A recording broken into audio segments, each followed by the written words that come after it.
Hey family, welcome back to the Sussex Squad podcast, the home of truth, facts and fearless love for Meghan and Harry, the Duke and Duchess of Sussex. I hope you're all doing well, because today we've got a story that perfectly sums up why Meghan and Harry continue to live rent-free in the heads of their haters. You probably saw it. Kris Jenner's big 70th birthday party, the one that looked straight out of a James Bond movie.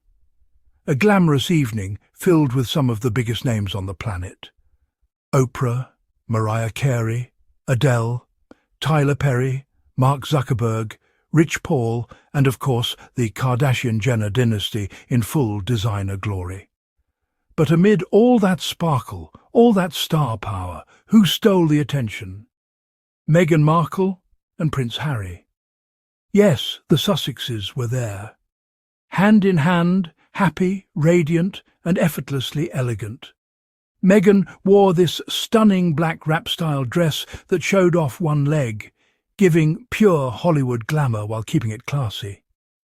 Harry looked every bit the prince he is, sharp in a tuxedo, proudly wearing his remembrance poppy, honouring veterans and service members even while across the Atlantic. The two of them looked calm, composed, and completely in love.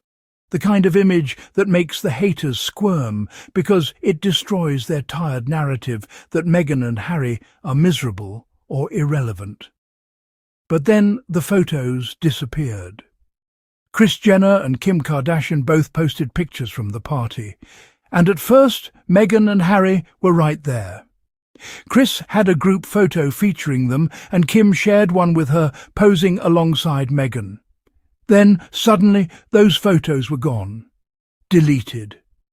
And that's when the internet went wild. Everyone started speculating. You know how it goes. The tabloids, the gossip bloggers, the trolls who never miss a chance to spin something positive about Meghan into something shady. Suddenly, it became, why did Meghan and Harry get deleted? Were they embarrassed? Did they ask for it? Well, yes, they did. Because they have something the press doesn't understand: boundaries. According to People magazine, Meghan and Harry didn't agree to have their photos shared. Every guest at the event had to fill out a photo consent form, and when Meghan and Harry saw that form, they did what self-respecting, privacy-conscious adults do. They checked no. They politely declined to have their photos posted online. And that's it. That's the story. No scandal, no drama, no feud, just two people who understand the value of privacy in a world obsessed with exposure. But of course that simple boundary sent the media into a frenzy. They couldn't believe that Meghan and Harry would dare to say no in a space full of people who thrive on publicity. But that's what makes Meghan and Harry different. They don't need to be seen to be significant. They don't need likes, reposts or headlines to validate their existence.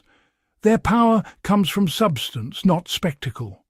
And let's be honest, Meghan and Harry don't owe anyone access to their personal moments. For years, the tabloids have treated them like public property, as if they don't have the right to say, "We'd rather keep this private." They've been hounded, stalked and dissected in ways no other couple in modern history has. So when they set a boundary and say, "Please don't post our picture," that's not being secretive. That's self-care. That's self-protection. But you see, the British media can't stand that. Because when Meghan and Harry take control of their own image, the tabloids lose control of their narrative. And when the tabloids lose control, they lose money. So they start stirring up nonsense. They ran headlines, calling it bad timing, because the party happened before Remembrance Sunday. Suddenly, their fun night out became an issue of disrespect. Give me a break. Harry literally wore his remembrance poppy, the same symbol that honours the fallen. The man served 10 years in the British Army, did 2 tours in Afghanistan, and continues to work with veterans through Invictus Games. If anyone has earned the right to honour the military however he chooses, it's Prince Harry.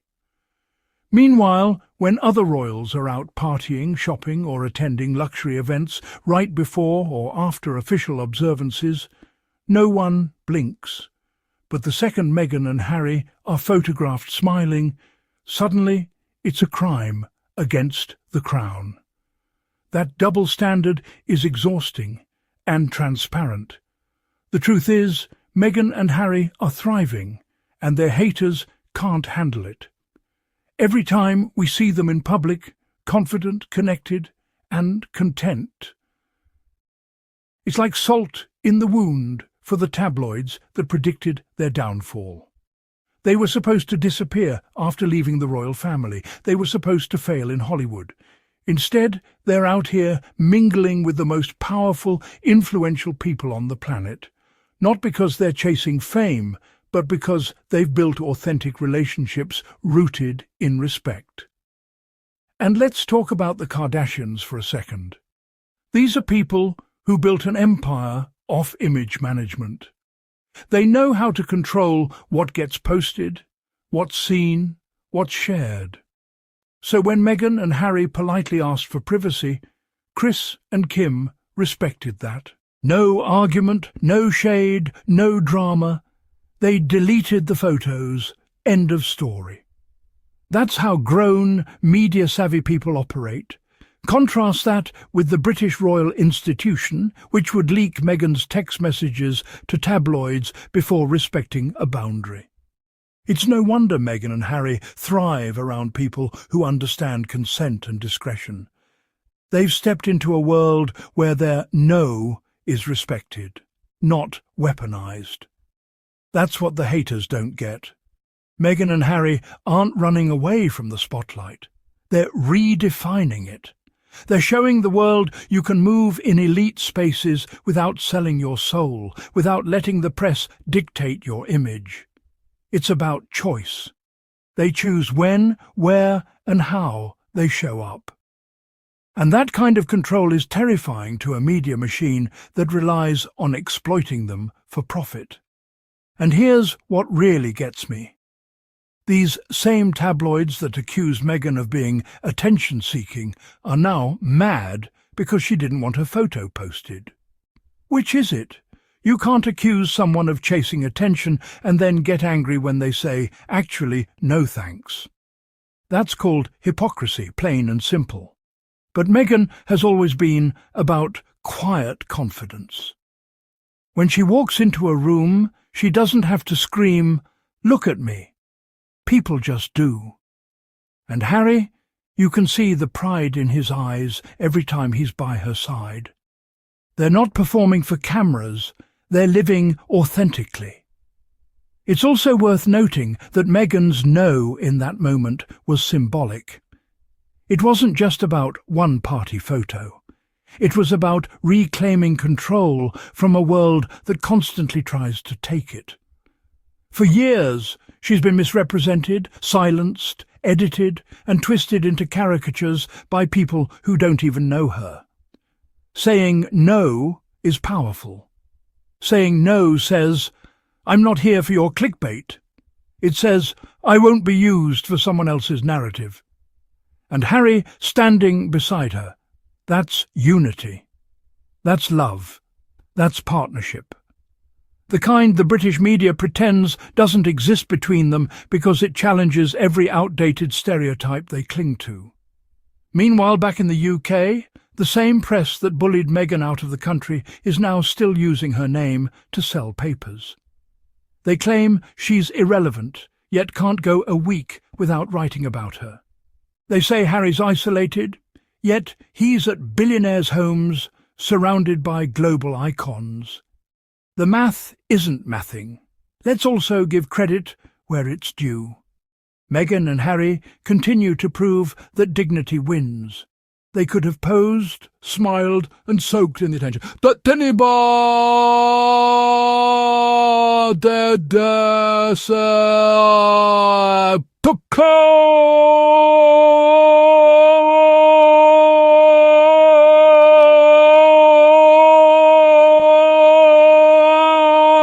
Kris Jenner, Kim Kardashian, and everyone involved respected that boundary. That's how it's supposed to be. It's refreshing to see adults handle things privately without making it a spectacle. But what the haters fail to realise is that Meghan and Harry don't need to post a single photo to dominate a conversation. Just their presence sets the tone. The way they carry themselves, the way they look at each other, the way they make everyone else in the room stop and take notice. That's star power. Real power doesn't scream, it radiates. And let's be honest, this little deleted photo situation just reminded everyone that Meghan and Harry move differently. They're not here for the gossip economy. They're here for legacy, purpose, and authenticity. They've built a life rooted in values, not vanity. That's why I love this story, because even when tabloids try to turn something small into a scandal, it backfires. Every headline they write trying to shame Meghan just ends up highlighting her strength. They keep showing the world who they are, and Meghan keeps showing the world who she isn't. She isn't desperate. She isn't angry. She isn't fragile. She's thoughtful, strategic, and always 10 steps ahead. And Harry, he's no puppet. He's a man who made a decision to protect his wife and his peace. And look at the result: happiness, freedom, and a future that belongs entirely to them. So let's take a moment to appreciate that. Meghan and Harry said no to a photo, and yes to peace. They said no to exploitation, and yes to self-respect. They said no to being used for clicks, and yes to controlling their own narrative. That's what true independence looks like. The tabloids can keep writing, the trolls can keep shouting, but the truth remains: Meghan and Harry are winning. Quietly, elegantly, on their own terms. And if you're listening right now, and you're part of the Sussex Squad, remember, this is why we ride for them. They don't bow to pressure. They don't shrink for comfort. They stand tall, protect their peace, and live their truth. That's the example we all can follow. So if you're loving this breakdown, make sure you hit that subscribe button, tap like, and drop a super thanks to keep this independent Sussex positive platform strong. Every bit of support helps us keep cutting through the noise, defending truth, and uplifting Meghan and Harry's journey the way mainstream media never will. This has been the Sussex Squad podcast, where we celebrate love, resilience, and freedom every single day. Stay kind, stay loud, and stay royal. Until next time, family. Peace, power, and Sussex forever.